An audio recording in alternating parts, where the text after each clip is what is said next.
Salam sejahtera, saya Ibrahim Sani. Ini adalah Buletin Awani Khas. Kita akan lintas langsung ke wartawan Astro Awani, Firdaus Azil yang sedang berada di Menara Dato' On World Trade Center, di mana beberapa mesyuarat penting yang dipengerusikan oleh Presiden UMNO merangkap Presiden Barisan Nasional Datuk Seri Zahid Hamidi sedang berlangsung. Firdaus, apakah situasi yang sedang berlaku di sana sekarang di Menara Dato' On? Okey, baik, terima kasih Ibrahim. Seperti yang dimaklumkan, saya berada di sini sejak pada pukul 7 malam tadi kerana kami media difahamkan dua mesyuarat berlangsung pada malam ini, yang mana saya difahamkan bahawa kedua-dua mesyuarat itu telah pun tamat.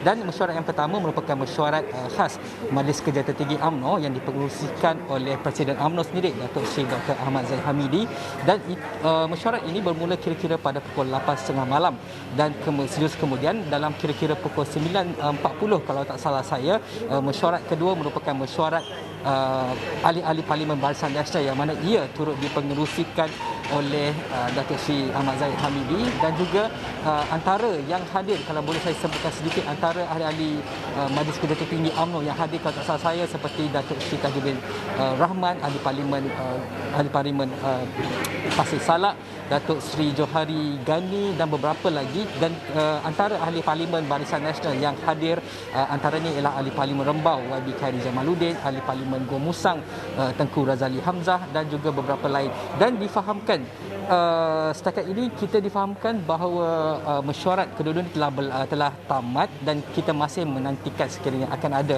sebarang kenyataan yang dibuat, Ibrahim.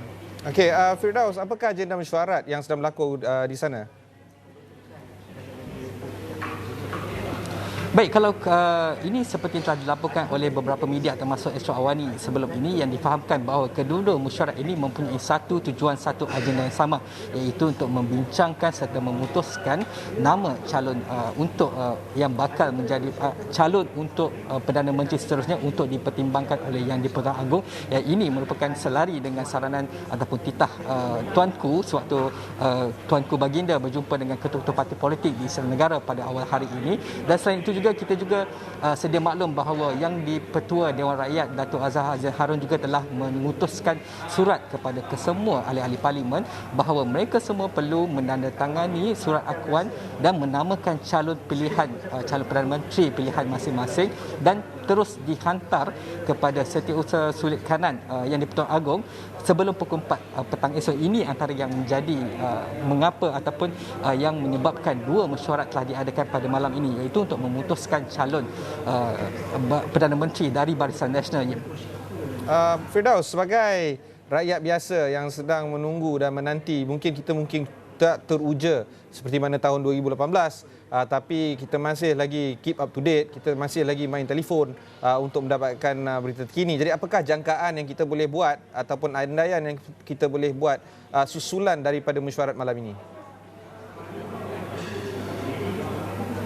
Baik, mungkin juga saya boleh kongsikan salah seorang ahli Majlis Kerja Tertinggi UMNO, Datuk Seri Syakar Samsudin, dah turun ke lobi ini dan memaklumkan kepada media bahawa mesyuarat MKT itu telah pun tamat, dan beliau berkata MKT bersetuju untuk to leave the decision on selecting the Prime Minister ataupun untuk memutuskan soal calon Perdana Menteri ini kepada UMNO, kepada Presiden UMNO serta ahli-ahli Parlimen Barisan Nasional. Dan ini yang sering menjadi, orang kata, telah menjadi topik hangat media semenjak 2-3 hari kebelakang ini susulan peletakan jawatan Tan Sri Muhyiddin Yassin sebagai Perdana Menteri ke-8. Dan kita jangkakan antara nama-nama yang telah disebut yang mungkin akan dihantar ataupun dijadikan calon oleh Barisan Nasional, antaranya ialah Presiden UMNO ataupun pengurusi Barisan Nasional sendiri, Datuk Seri Ahmad Zahid Hamidi, Naib Presiden UMNO yang juga merupakan timbalan Perdana Menteri sebelum ini, Datuk Seri Ismail Sabri Yaakob,